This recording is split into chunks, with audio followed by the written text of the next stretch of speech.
All right, guys, speaking of Andrew Berry, he is sticking around. Jimmy Haslam announced that he will be leading the head coaching search for the Browns after they let go of Kevin Stefanski this morning. We talked about those two in tandem, Stefanski and Berry. That doesn't necessarily have to be the case, but Bull, I know you vehemently disagree with the Browns' I do, but decision. I went first on the other thing, Mike. I think I should pass the first salvo to somebody else. Sure. No? Jay, do you want to go first? Should they have kept Andrew Berry or not? Yes. I do believe they should have kept Andrew Berry. I think that my theory is not widely accepted by any of this panel, although I've had conversations with other people that are in the know that say I am absolutely onto something, but there's no proof of it. So again, I'm operating off this premise. Paul DePodesta was the organizational guru. He broke ties. He set the direction. It was his ball club. And I do think that after watching enough years of that not leading to any success, I believe that Jimmy last offseason said, let's try something a little different. I'm going to take some of the draft room power away from Paul DePodesta and give it to Andrew Berry. Two things happened after that. And again, this is all theory. Two things in theory happened after that. DePodesta looked at the draft class and saw the early and great results and said, I got to get the hell out of town. They figured me out. Went back to baseball. In the meantime, Stefanski looked at what Berry did with this draft. That's why Berry's here. If Berry missed on this draft, he is gone. He's here for one reason and one reason only. He finally got the draft, or the Browns finally got the draft right. If you think, as the owner, that this was the first draft that Berry had the steering wheel in his hand and he didn't run it into a brick wall, instead he put it on a super highway, I think you give him more power, or at least another opportunity to repeat what he's done. I think it's a short leash. I think if he has a clunker class next year, it could very well be that he's out soon. Well, that's a disaster. And that's the problem. It's a disaster because now you got a coach who wasn't hired by the general manager. And on and on and but on. But isn't that what the Browns have done? Well, and Jimmy defended Andrew this morning by saying what you said. He pointed out the draft class. He pointed out the trade down from 2 to 5, which that was a phenomenal trade. It was. Full credit to Andrew. I know you and I went back and forth on it. I think it was a sensational trade. I thought they got tremendous value for moving down 3 spots when there wasn't even a quarterback involved. The other team wasn't even coming up to get a quarterback as a receiver. You never get that type of value. It was a tremendous trade. Full credit to him for it. Tyson Campbell was a good trade. That was a good pickup midseason. It was odd to do it at 11 o'clock on a Wednesday night, but ultimately it was a good trade. When you talk about the draft class, I mean, he got a running back, a linebacker, a tight end, and a defensive tackle. That's what we're talking about here. All of them were starters at one point in the year. Okay, great. But it's a running back, a linebacker, a tight end, and a defensive tackle. True. We aren't talking receiver, quarterback, and he didn't address the needs. Left tackle. So there are still glaring needs on this team, and only in Cleveland, can you be the general manager on the worst trade in the history of professional sports and get a promotion out of it. No, well right. done. No, yeah, you're right well about done. that. Did he officially get a promotion? Yeah, he's got more responsibilities. He's taking some of the role. There is a lot of noise. I've told you, a couple of you guys, there's a lot of noise the last week or two about what the Browns were. It was always pretty steady that Kevin was going to be out. But Andrew's role, I kept hearing different things on how it was going to go. And then the way that it went was basically he stayed in control of the 53 and adding more responsibilities. I mean, I don't know how you pull that off, that you are the general manager of the worst trade in the history of professional sports. You get the other guy fired, and you get a promotion out of it. I shouldn't say he got the other guy fired. I think the only way... But the other guy gets fired. Right, yeah. I think the only way you pull that off... You get a promotion. ...is if the guy that's making the decision knows that he really was the driving force behind the worst trade in football history. I wholeheartedly believe, we've talked about this at length, at the end, Jimmy was the only one who wanted to guarantee the whole contract. Yes. However, and that's what makes it, by the way, the worst trade in history. But I don't believe this was Jimmy's idea. No, and that's okay. The Deshaun trade was not his idea. Both things can be true, though. I think that Andrew Berry started it. I mean, he said it. But the problem with the problem with the trade was this: it was the guarantee. Everybody in football looked at it and said, "What are you doing?" Oh, that wasn't the problem with the trade. Yes, it was. It had never been done. Jay, that was not the problem with the trade. $230 million guaranteed. So if it was $100 million guaranteed, it would never have been. They've already moved on from it. It would never have been $100 million. That's not realistic. Whatever it would have been, it would have been $200 million. This is what we know. Okay, that's $30 million less. The problem with the trade is he sucked, and you gave up draft picks. Yes. The guaranteed money is a smaller part of it. And the owner said, "Let's guarantee the whole shooting match. It had never So been they done. would have guaranteed 180 instead of 250. It wouldn't have. It would still been bad. Am I right in saying this? It's still the largest guaranteed contract in NFL history? Nobody's arguing that. If he would have been good, would it be worth it? If he was good, yes. I'm just saying, if I cure cancer, I'm famous. I mean, we just saying, if we talk about the money, if they paid him the money, and the Browns let me answer your question. I'll answer that question. Yes. If the Browns won a Super Bowl, yeah, absolutely worth it, 100%. Because there have been trades for a lot less that have led to Super Bowls. How about if they just won a playoff game? Get me into a playoff. Get me into a Super Bowl. Just win a playoff game with them. I think the overall thing here is I think Jimmy knows, and he's giving Andrew some slack. I pushed hard on the Deshaun Watson thing. His hands were tied in a lot of our drafts. I gave him a chance to get the draft right. He nailed it. But Jay, can't let this guy go. As Jason said, it was Andrew Berry's idea at first to trade for him, which all but you liked to trade at the time. But still, he's the guy making the decision. Yeah, he has more access to information than we do. It was his idea. Jimmy knows what the truth is. You have to be accountable for your decisions. Yeah. And it was his. I've said it 100 times. He was doing work on Deshaun in Philly that year that he was in Philly. To answer your question, how does this happen? Like a general manager makes the worst trade in NFL history and gets a promotion. I think your answer is my answer. How did that happen? He nailed it this year. He nailed it. He did. They had a very, very good draft. And that's why he's still here. Unfortunately, it's not at premier positions. No, so the problem was it didn't address the true needs of the team. Well, there was needs all over the team. I know there were, but now the whack-a-moles are on the offensive line and wide receiver. And this goes back to the point I was trying to make early in the season. I got sick of saying it. I'm sure you guys got sick of hearing it, so I stopped saying it. But it's still 100% true. You knew how bad this offense was last year. You knew how atrocious it was. What was their solution? Sign 2 bottom-barrel veteran quarterbacks, trade down from 2 to 5, which it was a great trade, but it did nothing to address the offense. Right. And then they spent their top 2 picks on defensive players. What did you think was going to change with the offense? The defense got better and the offense got a lot worse. So here's the thing. I've been saying this for 4 or 5 months. I've been talking. If you listen, I've been saying. I said, listen, these guys are not in lockstep. People looked at me like I was crazy when I said that. I'm like, what you mean? I said, no, they're in lockstep like that. There's a power struggle in Cleveland, and the power struggle went a little bit like this. When you look at it, the thing that we can't run away from is this, and I get it. Kevin Stefanski has done some nice things, but also we got to stop acting like Kevin Stefanski don't got no marks on his report card. He didn't have nobody's acting like that. Well, first of all, can I speak? Yeah, but I'm saying, but that's you gonna cut me off from? All right, go ahead. Okay, here we go. So Kevin Stefanski had Baker Mayfield here. His relationship with Baker Mayfield was not good. Kevin Stefanski had Deshaun Watson. His relationship with Deshaun Watson and the production was not good. Kevin Stefanski has been here multiple years, and he's the head of the offense. So I get that everybody's talking about the Deshaun Watson thing and everything, but Kevin Stefanski has to also own parts of his record that were not good. And I got to either I'm going to believe all of them or I'm going to believe none of them. First and foremost, the owner said that they all picked Deshaun Watson. Then the D. Podesta said it was collaborative. All of them picked him. Then Kevin Stefanski sat there in the room with him, told him about the things that they think he can do well and how they can do some things, and was excited about Deshaun Watson.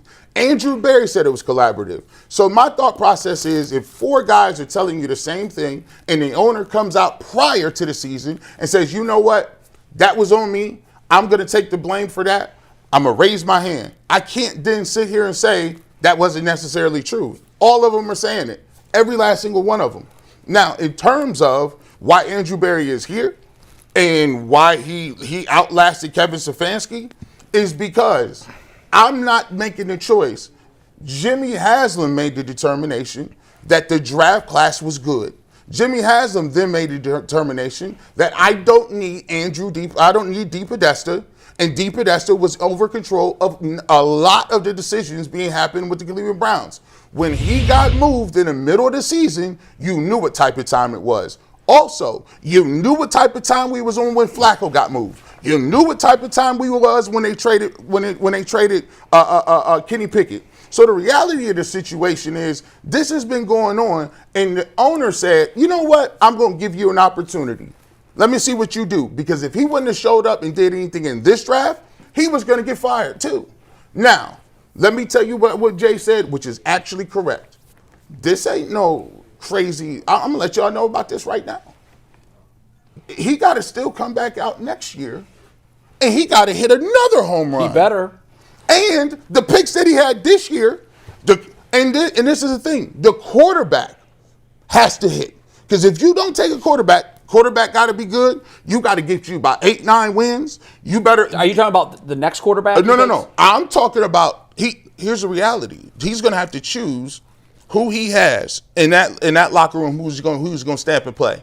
Because if he does not take a quarterback, then the onus is on him to say, you picked this quarterback and you kept him. Oh, no, I agree with that. And he has to perform. Which is why he's going to take a quarterback and why that's going to be the golden child. I don't necessarily. Here's why I think you're not. Because his quarterbacks are 3rd and 5th rounders, G. You can't look to those guys to save the franchise. Here's what I'm saying, though. If I'm sitting here looking at it and Andrew Berry has to win 7 games.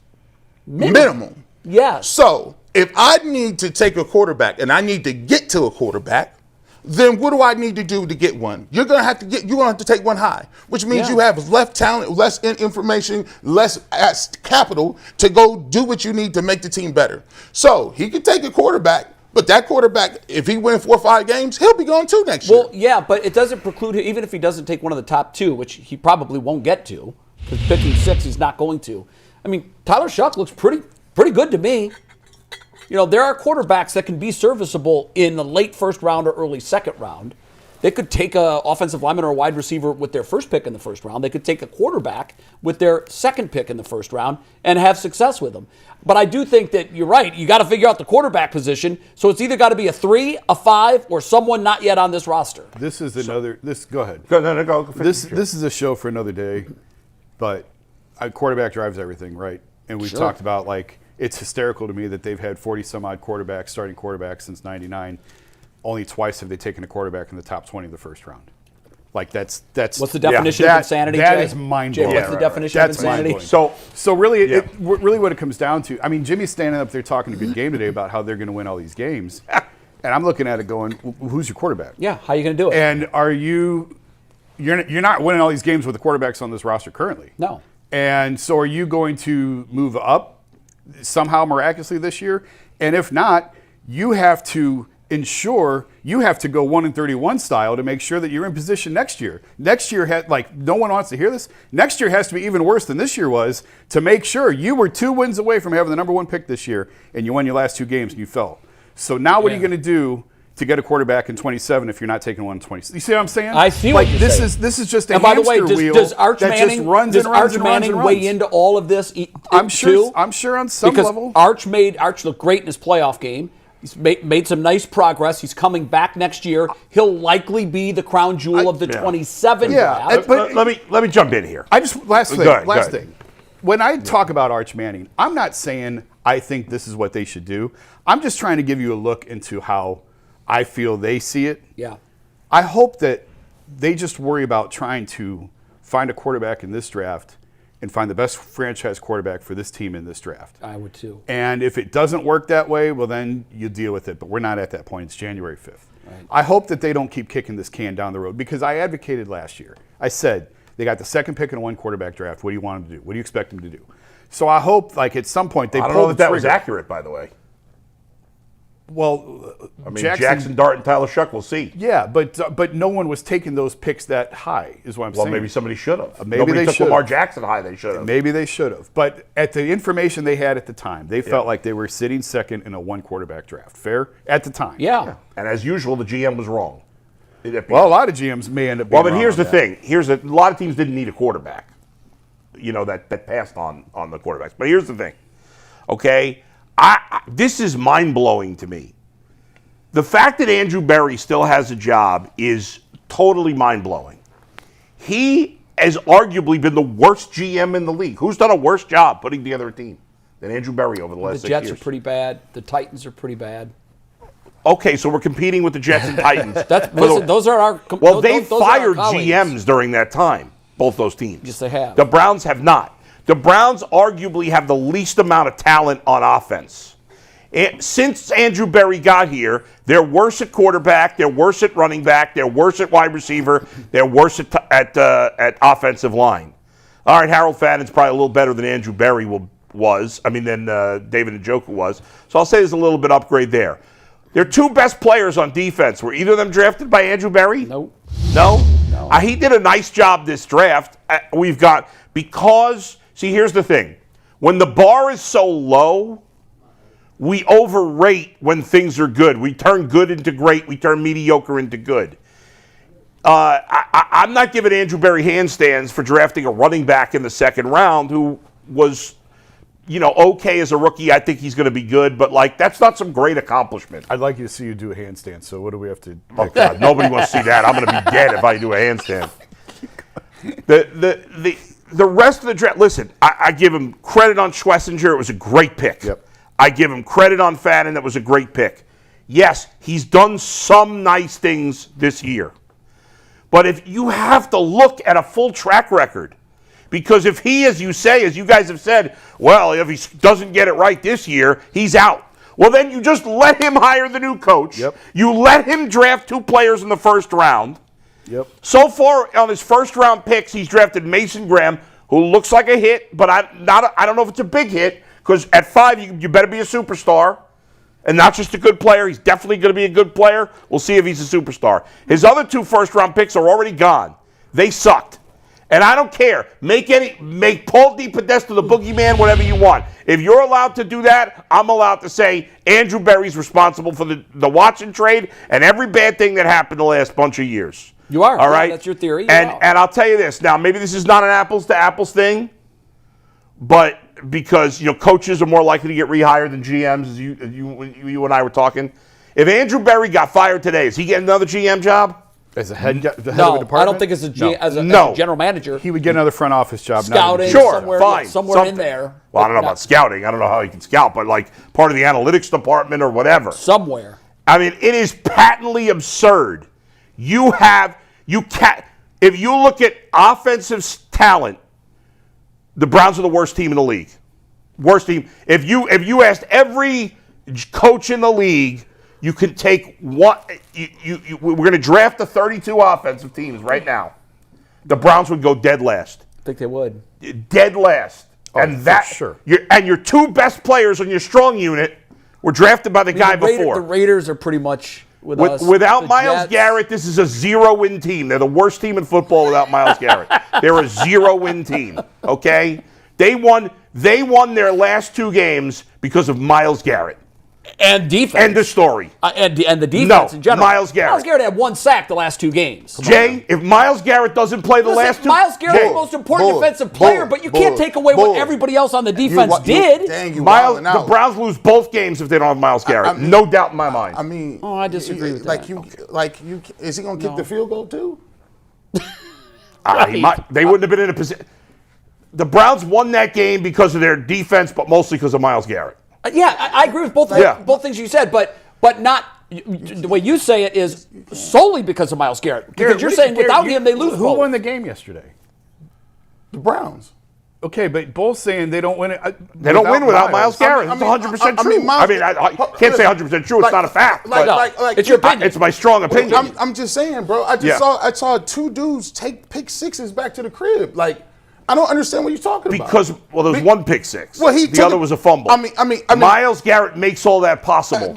Devin Bush, Shelby Harris actually hit the ball. Yeah. It got tipped. He took it back to the crib. Why are you stripping these dudes of their medals? What point are you making? Honestly, Bush, it's a unit. I'm making the point that Myles Garrett is so much better than any other player that he makes teams adjust everything. He's great. I don't believe that the Bengals, the Steelers, every other team would play differently against the Browns if it were not for Myles Garrett. And thus, a game that they won on a game-winning field goal, in my opinion, they would have lost if Myles Garrett were not on the team. I don't think that's an unreasonable opinion. I think you're both correct because Myles actually threw the block that sprung Bush. Yeah, he did. He had a lot to do with him getting the end. By the way, I'm not there. saying that there aren't other defensive players who are playing well. There are good players. Yeah, I thought the defense but Myles Garrett makes it all happen. I mean, all but- happen. No one will disagree with but that. You're preaching to the choir Yeah, about no that. one's gonna disagree with that. I don't want. I said he's the best defensive player I've ever seen in my life. We Right, talked that's about what I'm saying. I'm just saying I don't think they would have won either game without him. But To say they'd be 0-17. all I'm saying, Yes, I think they would be. all I'm saying is like that's slightly hyperbole, and I get that. No, what you're I know it's saying. not hyperbole at all. Not for me. You could disagree. You have a right to disagree, I but that's how I And the feel. Cardinals just fired Jonathan Gannon, by the way. So Okay. maybe So six Now we got 6 six jobs. openings, That might be worse which than is the I think Browns. right that's not a between good the. job. That's terrible too. That is worse than the Wouldn't Browns. want it. Worse I than don't the know. They do have a higher draft pick than the Browns, but I wouldn't want that But job. you know, I tell people all the time, I'm not sitting up here. Listen, my track record is on the record. I'm one of the first dudes that was running around here talking about why Andrew Berry ain't got no receivers and linemen and Jed Wills is a bust. This is all on record. Nobody's capping for Andrew Berry. Nobody's standing up here saying his drafts is crazy. I'm the one before it was fashionable. But you guys both said he should keep his job. But it's we talking about Based on what what he you did have last you year. done for me lately. Yeah, based on that. well, think I that's don't why judge he a guy keeps his job. just based All right, on what so you did for I me lately. I gave you this analogy. This Yeah. analogy is ironclad. Say, for instance, you worked in radio, right? You worked in radio. Yes. You get to a market. Say Yeah. you were third in the ratings for 3 years. Third, right? Behind two other stations. You get to the fourth year. You hit your stride. In that fourth year, you not only are the number one in the market, you're the number one in the market. You're by a great margin. Your contract, hold on. That's not a good comparison. You were third in the market, which may have been last. Then, on your fourth year, you became the top team in the market. You got the best radio station, and it's not even really, it's your best work. Yeah. Your contract's up. Are you going to go in there and take less money, or will you get a promotion? Better get No, a but raise. the You're Browns good- were not. The Browns were not the number one team in the market. They you're won good- 5 you're- No, games. I think what he's talking about. It's because I not a good disagree- comparison. I No. disagree with that too, but I think what he wants to say is. I don't know understand what because he's I trying didn't to say. But I'm Did saying- he have the best Let draft in you the just say NFL it. last year? I don't know. I don't either. I don't either. Well, I'll tell you what I was trying to say. The job of the GM is not to have the best draft in one draft. I'm going to tell you what I'm saying. Yeah. If you sit in there, you're going to say, hey, we're number one in the market. You're not going to say. Berry wasn't number one. What I'm saying to you is, I'm talking about improvement. If I was third 3 years in a row and I've improved and I got to the top where this the best work I done, and you see it, you're going to go in and they're going to say, you know what, you're correct. We're going to promote you. We're going to, or at least keep your job. You're not getting fired after you put your best year of production out. Yeah, That's not happening. I don't agree that hitting some draft picks is productive. It's not the same thing. But He also you're made, making he also apples made a to great trade. oranges. He also made a great trade. It's all, And he's made a million bad trades. it's up to the. It's And up by to the way, owner. you guys keep saying it's a good trade, Yeah. okay? It's not a good trade until those draft picks pay off. What, No, Tyson I'm talking Campbell? about the Campbell and Newsom trade. Tyson Oh, Campbell? that Campbell trade, yes. Yeah, that's what I'm counting. Great's a little strong. It was a good trade. Now hold on. I think it was a great trade. It's Okay, I'll say I mean, it was Newsom, good, but Newsom can't stay on the field. Tyson Campbell was one of their best defensive backs. He also was an upgrade over Newsom, and also I agree. It was a good trade. Also, he got him, and he's under contract Under because control. he knew Yeah. that he was not going to pay Greg Newsom any other money. By the way, Newsom's not going to get paid. and he's not going to get paid. So it was a great trade. Listen, I've made it clear. You're judging only by this year. I'm saying, well, has him judging. I ain't judging nothing. Well, you said he should keep his job. I'm just saying, it's not surprising. So to you're me. judging based on. I'm judging based Are on. you saying he should keep his job, or are you saying, or no? What I'm saying to you Yeah. is, when we sit here and we're acting like we don't understand and we don't know why this is happening, Yeah. I'm just telling you what the owner is. So he's Oh, I showing understand because Jimmy's a bad owner So who doesn't know what he's doing. He should have kept his job. No, you understand why he kept his I job. understand why it is. But would you have brought him back? Here's what I would have done. I would have looked at what they have on the football field, and I would say, okay, where is the direction going? Is the direction going here, or the direction And I is going still down? don't know. I still don't know that. And for me, I look at the picks that he had, and if I don't want to completely start over, and I got 2 first-round picks, and I got to figure out what I'm doing at quarterback, and I got cap purgatory, and I need to fill this roster, and I got to do it quickly before the stadium get done, I'm going to give you an extra year to prove what you got to do. And then We're aligned. You and I are aligned. But it's 1 year. Even though he's failed 5 out of 6 years at minimum. Yeah. And if he stinks again next year and they fire him, now you have now you allowed him to take 2 more first-round picks, and you have a coach that the new GM didn't hire. That's terrible. That's what the Browns do. But Yeah. do you believe? They shouldn't. I believe Jimmy Haslam will be involved in who they pick and what they're going to say. Who knows? I agree with that. guess too. it will be. So if he This notion that well, you Barry's just said gonna, you just said you believe whatever Jimmy Haslam says. He said it was going to be Andrew Berry's thing. Here's what I'm. So what I'm. You saying, said that, G. You just said that. So he's not going to have no input. You can be the final decision You maker. just said- No, I said I believe what Jimmy Haslam said. Yes, If and he said Andrew Berry's going to make the decision. If Jimmy Haslam says he's going to make the decision, Yeah. do you not believe that Jimmy Haslam is going to have some input? yeah, he's got Of to course. override. That's it. But so you, he's going to have. you just argued against putting all the blame on Andrew Berry because Jimmy said he. No, I said. So it was you're saying Jimmy's not telling the I said truth. it was collaborative. But I you're said- saying he's not telling what the I'm truth. saying to you, Bull, Yeah. when you're talking about it, every one of these dudes, the Deshaun Watson thing is a disingenuous conversation at the heart of it. The problem is Deshaun Watson missed. You missed on Deshaun Watson. Okay, deal with it. Let's get it going. That's part of judging the GM. But here's my It's my not thing, disingenuous. though. Every person is on record saying that they were a part of it. So why are we trying to parse? And Okay, say, so then Andrew Berry's hiring the GM. That's what they said. He got a hold of He's piece of hiring the that. coach. And guess what? The owner is going to have a part in that. He didn't say that though. Didn't say what? That he was going to have a part of it. He's G's saying we got to listen to what the owner says. I got to believe what he I think says. G and I are aligned on this, and, Yeah. and maybe you're misunderstanding. I think I'm what not we're saying. misunderstanding, Jay. I think when he says it's going to be his decision, Yeah. it is. It is. I think he's going to tell Andrew, line up your candidates, do your interviews, but like any business. Do you think he's going to hire him without telling the owner? I'm not. You're missing the point. You're missing the point. You don't understand what I'm saying. What I'm saying is that G keeps saying, "Well, I got to believe what the owner says. I got to believe." But in this case, Listen, now we're not supposed to believe him word for No, word. believe him. Okay, let's operate on what Yeah. G said is true because I believe that too. Yeah. I think when Jimmy sat up there and said it's Andrew's hire, Yeah. 100%. I believe that he's going to handle it. However, Jimmy, as usual, didn't Of course say, he's gonna have say. He didn't say the quiet part out loud. Of course, I know that. And that's the way it works.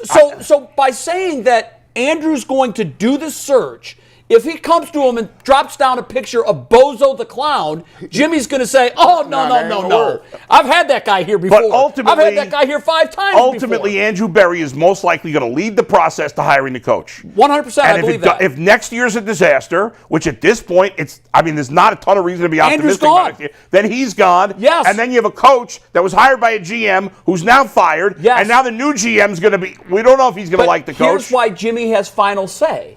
Because Jimmy knows that he may have to work with this guy Thank without you. Andrew. Thank you. That's the point. Thank you. That's But the point. the That's new it. coach may not like the GM. Or Maybe not. Or Jimmy's going to say, well, now I got to hire a GM that the coach likes. Well, the new coach is going to be. And now we're cutting out candidates because he screwed up the whole thing. Jimmy will have a say-so in everything. Every No move kidding. that's made. Now. He will. And the reason he's going to do that is because he may know that after next year, just the reason, it's the same way I got rid of Stefanski, I need to have a relationship with the people that if I choose to keep somebody. And a comfort level with them. And a comfort level that I can might be maneuver. working with this guy. And so that's just the way it looks for me. And the only thing I'm talking about, I think you get confused when I say believe him or don't believe him. When it goes to the Deshaun Watson trade, I believe everybody in the organization has to hold that. They were on board. Everybody was lockstep. Yeah. I think it's revisionist history to sit here and say it's the craziest thing in the world when everybody in the world at the time, given what his Deshaun Watson's track record was on board and excited about it. I agree that everybody takes some blame in that, but I think Andrew Berry is the GM. He gets the most. One other thing, too, about everybody saying they were on board. This is where we do make a mistake in believing everything they tell nobody's us. going to admit that. If Kevin Stefanski didn't want it, he's not going to admit that. Does anybody sitting in these chairs today think that Kevin wanted to draft Shedeur Sanders? No. Okay, I don't either. No. Where are we on whether or not Andrew Berry wanted to draft Shedeur Sanders? I just read the room. I read their reaction when the draft pick was announced. They both looked like someone just snatched their dog. I don't think anybody of them were in lockstep, but I'm sure there was a meeting before they had the press conference. We're an organization. We move together. We all are in step with one another. We were all on the same page with this move. And even if that conversation didn't happen, do you think that Kevin Stefanski or Andrew Berry, either one, have the personality to walk up in front of a camera and say, "I'm just for the record, I was not on board with this pick"? That's absurd. It makes no rational sense that anybody but Jimmy Haslam picked Shedeur Sanders. I agree with you. Can I give you what I think happened? I'm just, this is just me giving it now. Theory. This is theory. People have whispered these things. I think Jason Lloyd is correct. I do think that they took Dylan Gabriel. That was a guy that Kevin Stefanski was very comfortable with, and they made the choice to take Dylan Gabriel. They were not supposed to draft another quarterback. They were not. They were done with it. The owner said before day 3, we are not taking another quarterback. I think that during that night when Shedeur Sanders was still on the board, Jimmy Haslam said, "I'm taking him." He called Andrew Berry and said, "Andrew, what do you think about him? Make the move." I agree. Andrew Berry made the pick. The awkwardness that you saw on camera was Kevin Stefanski looking at Andrew Berry like, when did we decide we was doing this? I don't know. It seemed like they were both. I think they were both upset. I think at that point, Andrew was just doing what the owner told him to do. The owner told him to do it. It was awkward energy. And the awkward energy was, I thought we talked about this. And then at that moment, they knew they were no longer on the same trajectory. And Bull made a point early in the show about Stefanski's not here because he didn't stand up for his beliefs and principles.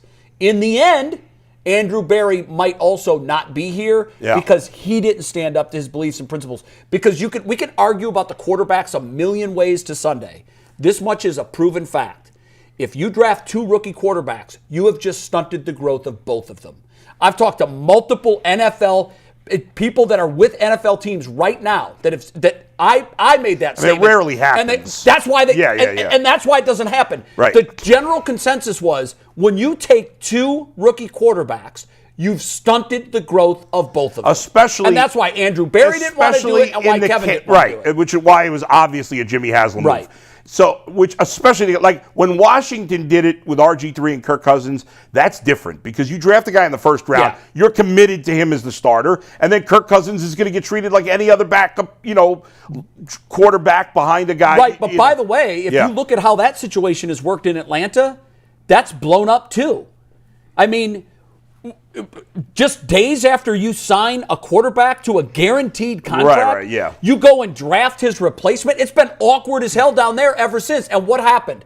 When they finally did get the quarterback out on the field, and he did play, he did not measure up to what they wanted. And then what happened at the end of the season? They're the ones that should be representing the NFC South.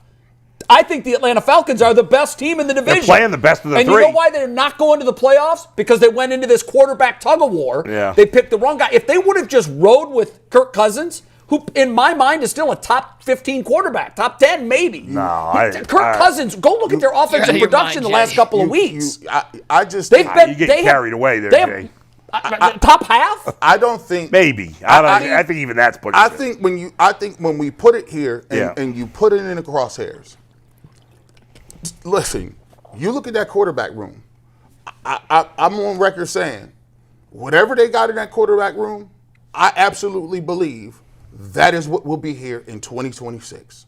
I don't agree with that. Wait, just the 3 of them? 3 quarterbacks. Oh, no, not a chance. That happens. You think they could win 7 games with the 3 quarterbacks they have? Hey, listen, there's not a chance. Hold on, it ain't about what it ain't about what I think. I'm looking at the parameters. If the parameters are this, you don't have the ammunition to go above a top 6 pick, right? You're at 6. I mean, they have the ammunition, but the point is the teams at 1 and 2 both need a quarterback. Bo Nix, Jackson Dart, Tyler Shuck, a lot of these quarterbacks weren't top 6 picks. So here's the thing. Then we go to the valuation. You now have to you dipping down to the Simpsons of the world. You dipping down to other quarterbacks. I don't think, first of all, first quarterback taken is not always the best guy. That is correct. I'll give you that. But it boils down to what the board says, what the draft board says. And my thing is this. Andrew Berry, you're a bad boy if you can pick this off. You get this. If you look at what happened with these quarterbacks, if you draft a quarterback, he has to win 7. He got to win 7 games. I believe that. Do you believe do you believe a non-top 2 quarterback coming out of this year's draft can get you 7 wins with this roster? With this defense, I do. With this, but we our defense? we talk about offense. Because here's the thing. I just saw us win 5 games with some of the worst quarterback play we've ever seen here. So if you can pull off 5 with that, and now you're going to get a wide receiver, you're going to get offensive linemen, you better be better. The Browns, I agree with you, G. He doesn't win 7 games. Bye-bye. Jay, the Browns also played, of the teams that are picking in the top 10, the Browns had the easiest strength of schedule. No question. And won 5 games. And won 5. And so the calculus is, this is crazy work. The calculus, if you think about it, is if I won 5 games with this, and people was doing musical chairs, if I upgrade the roster, I upgrade the talent, I get 2 more linemen, I get another receiver, I got to go in free agency, and the players and the guys that are around him get better, what can I do with this existing quarterback room? Well, the current GM has 0 in 6 years, 0 hits at quarterback, wide receiver, and offensive line. You are 0. You are 100%. And so right. you're going to have faith that he's going to turn all those things around in 1 year? It's a big ass. It's a big ass. And watch this. And 0. And if he does draft a quarterback, and that quarterback struggles next year, you know what people going to say? The same thing we sat up here and said today. You march quarterback after quarterback after quarterback in here, and you knew that the offensive line was terrible for 4 years. Yeah. You knew you didn't have no receivers besides Jerry Jeudy. And so you meaning to tell me you drafted another quarterback, put him out there, and he's struggling because you still – that's malpractice. He hasn't drafted any quarterbacks in the first round. He ain't drafted no receivers or linemen in the first round except for Jed Wills. Yeah, how'd that turn out? It turned out nasty. I don't know, man. It's going to be hard to turn around that Really offense nasty. in 1 year. It is, but And it's going to be impossible without a quarterback. I think the progression, if you went from 3 to 5, I think, obviously in that order. Yeah, but teams next don't is always go. 7. No, they don't. But look at, Yeah. I think the Denver Broncos are a really fascinating study, man. Someone should write a book on what they've done. They were bottom of the barrel before Sean Payton came in. He won 8 games in year 1 with Russ Wilson. He gets his quarterback. He picks the guy he likes. He was later in the draft. What was he, 16, 12, something like that? Yeah. Then they He was the go 6th quarterback from taken 8 at games, 12. from 8 wins, they went to 10 wins, and they went to 14 wins, the most in the league. What did they do the year before he was there? That Were would they be Browns 21. bad? They were. I think they were Browns bad. 5 wins, maybe 5 wins in 21 before Sean Payton came in. I'm looking up right now. Yeah, No, wouldn't that be 22? He's been there 3 years, right? he was there. 3, 4, and 5. They went Yeah, you're 8, right. You're right. His 3 years were 8 and 9, 10 and 7, 14. They were 5 and 12 the year before. Okay, so he went from 5 to 8 to 10 to 14. What? But they got the quarterback. They got the quarterback, and That's the key. and to back that up, like how is a turnaround like that possible? Yeah. And this falls into your theory that the quarterback is way more valuable. And by the way, when they showed the stat yesterday, I said, "Wow, maybe Bull's right, and I'm wrong on this." They showed the stat difference yesterday when Joe Burrow is played with the Bengals and when he hasn't. They're 1 and 8 when he hasn't played. They're 5 and 3 now. Yeah. When he has played. So that's an increase over a half a season in 4 games. I still don't know. So, and in New England, they got the coach right. Mayo was not the guy, But what I liked about that decision was Robert Kraft said after 1 year, that's why I'm stunned that the Jets are sticking with Aaron Glenn. After 1 year, you know what it looks like, and you also know what it's not supposed to look like. But and in New England, it was not supposed to look like that with Drake May. They bring in Mike Vrabel, and they're at 14 wins. Well, I don't know why Zach Taylor ain't on this list. How do you? We just sit here. And say, I agree with how that. How do you lose to the Cleveland Browns, and you got Chase healthy, Burrow healthy, Brown healthy, T. Higgins healthy? How you lose? It's to insane them? to me.